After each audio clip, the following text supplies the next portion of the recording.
Parents మెచ్చిన university సంకల్ Chand Patel university Gujarat. Dasanarayana గారి దగ్గరికి ఒక బండోడు వచ్చాడు. అతనే నారాయణమూర్తి. అబ్బా సార్ సార్ సార్ సార్ నాకు వేషం ఇవ్వండి సార్, వేషం ఇవ్వండి సార్, వేషం ఇవ్వండి సార్ అన్నాడు. ఆ స్పీడ్ అప్పటి నుంచి ఉండేది. నువ్వేం చేస్తున్నావు అని అంటే, నేను డిగ్రీ చదువుతున్నానండి, సెకండ్ ఇయర్ అన్నాడు. నువ్వు డిగ్రీ ఫైనల్ ఇయర్ ఫినిష్ చేసినా నీకు వేషం ఇస్తానన్నాడు. సో డిగ్రీ ఫినిష్ చేసి వచ్చాడు. వచ్చిన తర్వాత ఆయనకి వేషం ఇచ్చాడు, ఆయన ఎంకరేజ్ చేశాడు. నారాయణమూర్తిని కూడా ఒక సెలబ్రిటీ చేసినటువంటి ఘనత దాసరి నారాయణరావు గారిది. సార్ పీపుల్ స్టార్, డెఫినెట్గా పీపుల్ స్టార్. అతను ఎటువంటి సినిమాలు తీశాడు, సోషల్ అడ్వాంటేజీ, సాంఘిక సమస్యల మీద, సమాజానికి పనికొచ్చేటటువంటి కథలన్నింటితో మంచి గొప్ప కమిట్మెంట్తో సినిమా చేశాడు. అటువంటి వ్యక్తి నాకు తెలిసి తెలుగు ఇండస్ట్రీలో ఎవరు లేరండి.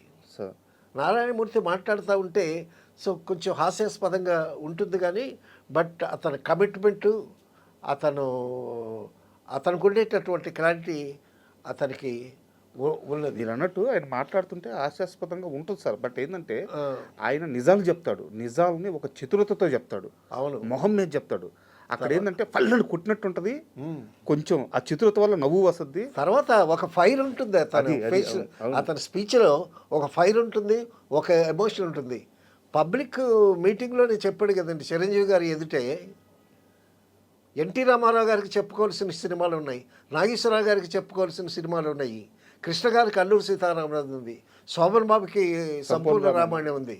కానీ చిరంజీవి గారికి చెప్పుకోవటానికి సినిమా ఏముంది అని అన్నాడు. సైరా అని మళ్ళా అయినా ఆయన మెగాస్టార్ అయ్యాడు అని ప్రెస్ మీద చెప్పాడు. అవును. సో ఉన్నది చాలా ఫ్రాంక్గా కొండ బద్దలు కొట్టినట్టు మాట్లాడతాడు. సో అటువంటి పీపుల్ స్టార్ని తయారు చేసినటువంటి ఘనత దాసనారాయణ గారు. Sir sorry to interrupt you, ఒక చిన్న డౌట్ సార్. యాక్చువల్గా మోహన్ బాబు గారి విషయంలో లేదా దాసనారాయణరావు గారి విషయంలో వీళ్ళిద్దరి మధ్య ఆ బాండింగ్ ఏంటి అంటే, మామూలుగా ఇండస్ట్రీలో ఎంత ఒక చేయించి పైకి తెచ్చినా గురు శిష్యుల బంధం అంటారు. ఇది గురు శిష్యుల బంధాన్ని దాటి ఏదో ఒక తండ్రి కొడుకుల్లాగా, ఈవెన్ మోహన్ బాబు గారు ఆయన సేమ్ నారాయణమూర్తి గారు లాగే ఏ విషయాన్నైనా మొహం మీద చెప్పేస్తారు. కోపాన్ని దాచుకోలేరు, ప్రేమని దాచుకోలేరు. అలాంటి వ్యక్తి కూడా ఏ రోజైనా సరే దాసరి గారి ప్రస్తావన వస్తే ఒక తండ్రి గురించి మాట్లాడినట్టు, ఒక దైవం గురించి మాట్లాడినట్టు అంత నిబద్ధతతో మాట్లాడతారు. దాసరి గారి వాత్సల్యం కూడా ఆ వారి మీద అలాగే. తండ్రి కొడుకుల బంధం అనుకున్నాం కదండి సార్. సో కొడుకు ఒక్కొక్కసారి దురుసుగా మాట్లాడతాడు, అయినా కొడుకే కదా. సో ఆ బంధం అటువంటిది.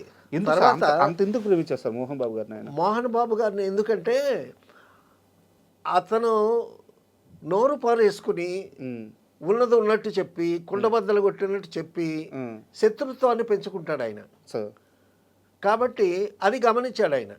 అది గమనించి అతన్ని ఒక మంచి ఆర్టిస్ట్గా తీర్చిదిద్దితే తర్వాత ఇప్పుడు ఎన్టీ రామారావు గారు ఎన్నో పౌరాణిక పాత్రలు వేశాడు.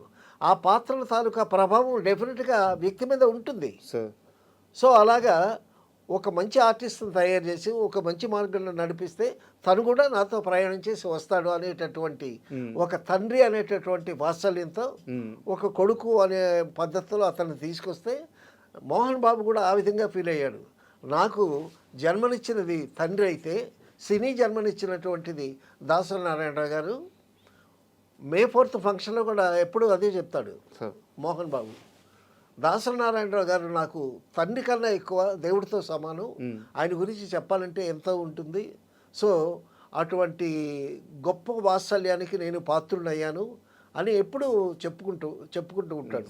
గ్రేట్ రిలేషన్స్ వాళ్ళిద్దరు డెఫినెట్గా. తర్వాత కొడుకు ఎన్ని పొరపాట్లు చేసినా తండ్రే, ఆ కొడుకు అనేటటువంటి వాత్సల్యం పోదు. సో దురుసుగా మాట్లాడినా అలా మాట్లాడకూడదు, ఇలా మాట్లాడాలి అని బుద్ధి చెప్పేటటువంటి తండ్రి పాత్ర కూడా పోషించాడు దాసరి నారాయణ గారు.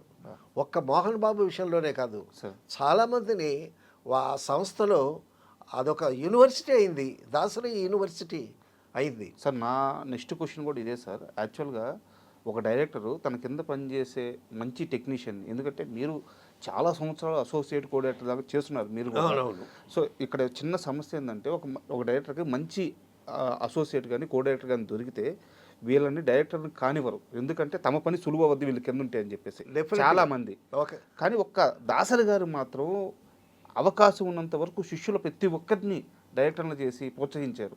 మాకు రేలంగి నరసింహరావు, హరీష్ చంద్రరావు, మేమంతా ఒక మినీ డైరెక్టర్స్ కాలనీలాగా ఉండేది, అనిల్ కుమార్ అని.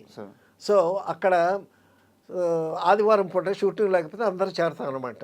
మిగతా ఫ్రెండ్స్ కూడా వస్తూ ఉంటారు. అక్కడ అసిస్టెంట్ డైరెక్టర్స్ సిట్టింగ్ ఉంటుంది. అసిస్టెంట్ డైరెక్టర్స్లో ఒకసారి టాపిక్ ఏంటంటే అసిస్టెంట్ డైరెక్టర్లకి శత్రువు ఎవరంటే అసిస్టెంట్ డైరెక్టర్లకి శత్రువులు డైరెక్టర్సే అన్నారు. కాబట్టి ఒక దర్శకుడు తన అసిస్టెంట్ని ఎంకరేజ్ చేయటం అనేటటువంటిది చాలా రేరు. కానీ అది దాసనారాయణ గారితోనే వచ్చింది. దాసనారాయణ గారి శిష్యులు ఎంతమంది డైరెక్టర్స్ అయ్యారు? దాసనారాయణ గారితో సరిసమానంగా 100 సినిమాలు చేసినటువంటి కోటి రామకృష్ణ, రాజాచంద్ర, రేలంగి నరసింహరావు, దుర్గా నాగేశ్వరరావు, రవిరాజ పినిశెట్టి, ధవళ సత్యం, ఎంత గొప్ప డైరెక్టర్స్ ఎంతమంది డైరెక్టర్స్ అయ్యారు. సో ఏదన్నా ఈయన బిజీగా ఉండేటప్పుడు హరిశ్చంద్రరావు 4 సినిమాలు డైరెక్ట్ చేశాడు, బ్రహ్మాండమైనటువంటి కంపెనీలు. మోహన్ బాబులాగే హరిశ్చంద్రరావు కూడా మాటగా పెడుసుగా దురుసుగా ఉంటుంది. కానీ తన దగ్గర పెట్టుకుని ఒక విషయంలో రేలంగి నరసింహరావు గారు దాసనారాయణ దగ్గర మానేసేశాడు. ఆయన అంతకుముందు కేఎస్ఆర్ దాస్ దగ్గర ఏదో ఒక సినిమా చేశాడు రేలంగి నరసింహరావు గారు. ఈయనకి సినిమా లేదని ఏదో వచ్చి అప్పుడు సినిమా లేకపోతే సినిమాయేగా ఫుడ్ పెట్టేది. ఇప్పుడంటే చాలా శాఖలు ఉన్నాయి, అప్పుడు ఓన్లీ సినిమాయే. సో మానేస్తే ఒక ప్రొడ్యూసర్ వచ్చాడండి రేలంగి నరసింహరావు గారి దగ్గరికి. వచ్చి ఏమయ్యా నువ్వు వచ్చేసావు, నారాయణ గారితో చెప్పి వచ్చేసేవారంట, ఏంటి వచ్చేసావు అని అంటే, లేదండి నాకు సినిమా లేదండి అది ఇదేనండి. ఏమయ్యా సినిమా ఇవాళ ఉంటుంది రేపు లేకపోద్ది, మరొక సినిమా ఇస్తాడు ఆయన. నీకు సినిమాలు ఇచ్చే డైరెక్టరే కావాలా, అసిస్టెంట్ని కొడుకులుగా వాత్సల్యంగా చూసేటటువంటి ఒక తండ్రి కావాలా నీకు అని అడిగాడు ఆయన. అడిగితే అప్పుడు ఆలోచించి రేలంగి నరసింహరావు గారు, నారాయణ గారు నీకోసం వెయిట్ చేస్తున్నాడు, నన్ను పంపించాడు ఆయన నీకోసం, నిన్ను తీసుకురమ్మని. అని తీసుకెళ్తే అప్పుడు రేలంగి నరసింహరావు దాసనారాయణ గారి దగ్గరికి వెళితే, రావయ్య కూర్చో భోజనం చేద్దామని చెప్పి అతనికి భోజనం పెట్టి ఈయన భోజనం చేశాడు. అటువంటి ఒక తండ్రి, ఒక గురువు, ఒక దైవము, అటువంటి వ్యక్తి దాసనారాయణ గారు. చెప్తుంటే ఎందుకో తెలియదు, కళల్లో నీళ్ళు తిరిగిపోతున్నాయి. తర్వాత ఒక సందర్భంలో రేలంగి నరసింహరావు గారికి సినిమా అనౌన్స్ చేశారు, చందమామ అనేటటువంటి సినిమా అనౌన్స్ చేశారు. ఎందువల్ల అది మెటీరియల్స్ అవ్వలేదు. అవ్వకపోతే తర్వాత రేలంగి నరసింహరావు గారు నేను మావిడ అనే సినిమా డైరెక్ట్ చేశాడు. ఆ సినిమా డైరెక్ట్ చేసిన తర్వాత మళ్ళా ఈ చందమామ దాసనారాయణ గారు రేలంగి నరసింహరావు గారి చేత చేయించాడు. ఓకే. సో అడగనిదే తడువు. దాసనారాయణ గారు ఎంతమందికైనా అభయం ఇస్తాడు. And for more videos, Please subscribe to iDream. Please subscribe to iDream. Please subscribe iDream. And please subscribe to iDream. For more videos, subscribe to iDream. please like, share and subscribe to the channel. Congratulations, iDream. Subscribe to iDream. Subscribe to iDream. So subscribe to iDream Media.